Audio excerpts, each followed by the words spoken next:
Let's bring in Dana Perino, co-host of American Newsroom, obviously the five. The entire speech, though, to that point that Brian was making, was a carrot and stick approach. Praise, punch, praise, punch. Until the end of the speech, it was about peace. Yeah. It's such a remarkable day, and it's unusual that we get to have joyous news. And so I'm honored to share it together with you, because for the last 2 years, I felt like Fox News Channel has been such a stalwart supporter of Israel and of getting the hostages back and for standing for what is right. So I loved hearing the speech today. But even before the speech, when Netanyahu and others were giving remarks, he was so patient, like willing to sit there. And I was thinking about a lesson that I learned from President Bush towards the end of the administration. He was talking about a time when a friend of his had gone through a hard time and nobody wanted to talk to this friend anymore. And everybody was shunning this friend. And he said, you know, those are the days that you call your friend and you show up for your friend. And what President Trump was saying is that Israel, you can't have enemies all around the world. Like, I'm with you, but you have to do better on the rest of the stage. But what did President Trump do? And is it convenient to fly all the way there? No, but he showed up for his friends today in order to celebrate, but also to say, all right, we still have more work to do. I thought it was just such an emotional, personal speech for him. There was some joy, but also there's strength. And I would say also that I admire that he said, America is strong. I know people don't like to be America is the policeman of the world. I'm totally fine with that, because he stood for what is right. And he said, we don't have to police it. The Israelis did so much to get us to this point, militarily, through their intel and through their diplomacy, to get all of those countries, like Brian was talking about, all the ones that were so happy that Iran's nuclear program was set back, if not maybe demolished. And now you have a new generation. I think this is another thing that's really important. You're talking about the old ways of diplomacy.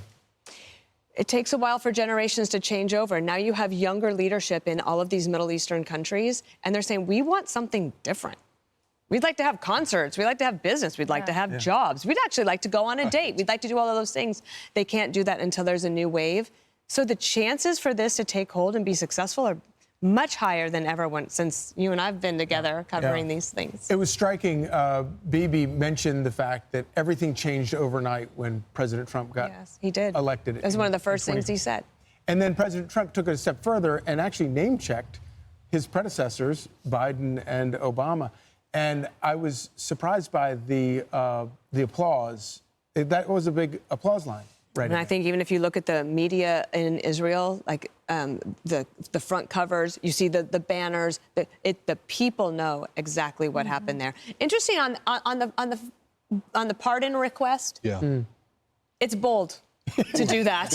Okay, obviously he's a bold person, but his words carry weight. And internal Israeli politics are like, ours are terrible. Theirs are much, much worse, and they fight like cats and dogs. But this might be a moment where they say, maybe he's right. Yeah. You know, I've thought about for such a time as this, because if you take away, yes, Donald Trump was created to do this. He's a great deal maker. We've seen he's creating all of this peace in the Middle East that we haven't seen probably in our lifetime, but at least, and we hope it holds. But I was also thinking biblically, I mean, this is the Holy Land, and Donald Trump didn't win the last election. He won this one for such a time as this. I believe that God's the only one that can see the future. So he knew Donald Trump almost died. God spared his life for such a time as this. There's so much symbolism here. That's not lost on us? I think so, but also think about the hostages, right? So the ones that we see today, the 20 of them, obviously there's joy in their faces as they're reunited with their families. What they have gone through, and they were tested. And they come out of it on the other side in a way to be able to tell us the story and to do what President Trump said. He said, never forget and never again. And, you know, we said never forget, never again, and we meant it. We haven't had a major terrorist attack on our soil again, but there still is this ideological struggle. Even yesterday, Hamas was lining up Palestinians and going after them. So the enemy is still out there, but there is this chance. And I think also that President Trump invited Netanyahu to make sure that he was invited to the meeting. And I don't know how that ever ended up. I know that Jewish holiday. Netanyahu was going to go, and then he wasn't, but that he was invited. And President Trump knows how to convene a meeting. The other thing that he did, I think it's really remarkable, is his choice of personnel and his willingness to give them the rope to run to do what they need to do. So he had extended remarks about Steve Witkoff and also Jared Kushner. I listened to his speech on Saturday night at the rally, and he was very personally affected by October 7th. I had never heard him express that. He's very reticent to maybe share that publicly. But without Jared Kushner, I don't know if it actually gets done. And I didn't know they had to meet face-to-face with Hamas in order to get it done. So all of these details are coming out, and Fox is going to cover it all day, and we'll have more. General Keane will be on America's Newsroom as this next phase takes place. Dana, before you go, we wanted you to watch this powerful moment from earlier this morning as President Trump speaks to some of the hostage families who were reunited with their loved ones. Let's listen. Along with my friends, which were all murdered. One of them, Tamil was still held, his body is still held in Gaza. Later on, I was taken captive for 498 days, leaving my wife with just 2 girls up to then. She was pregnant in the bomb shelter for the whole period of time. What I thought is that they were all murdered as well. She later on gave birth, and I got my life back. Thanks to you and your staff. I came back here, met my baby girl when she was already 14 months old. And now life is full. So one of the things that President Trump does over and over again, it could be here in America too, with people that have been through a lot of hardship or heartache, he listens. And he internalizes those stories, and he'll never forget them, right? He doesn't have to take notes.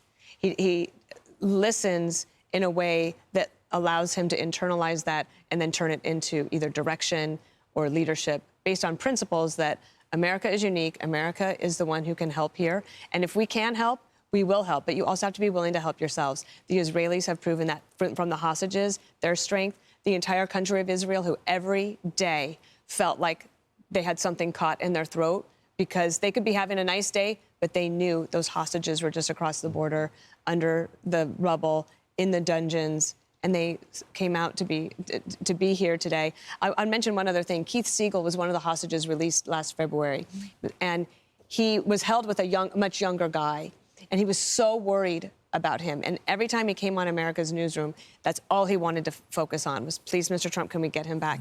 And this morning, our producer sent us the photograph of I can't remember his name, the young man that was released, having a FaceTime call with Keith Siegel. And it was an amazing, beautiful moment. So I'm honored to be here with you guys today. As Steve Harrigan said earlier, in a lot of ways, it's almost harder having living hostages.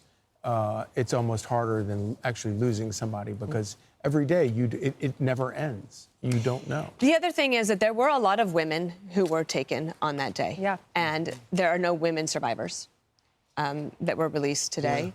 There were also horrible sexual crimes committed against both men and women throughout this ordeal. And I know that we will never forget, but I think that President Trump saying never again is the impetus to try to get these next phases solidified and executed properly. Indeed. Thanks, Dana Perino, so good to have you here. Thank you. Thanks for having me. I'll see you in a couple, what Hemmer would say in 22 minutes. Very specific. Thank you, Dana. Thanks. Thank you. Want even more Fox News on YouTube? Become a Fox News Patriot today. Click join to find out how.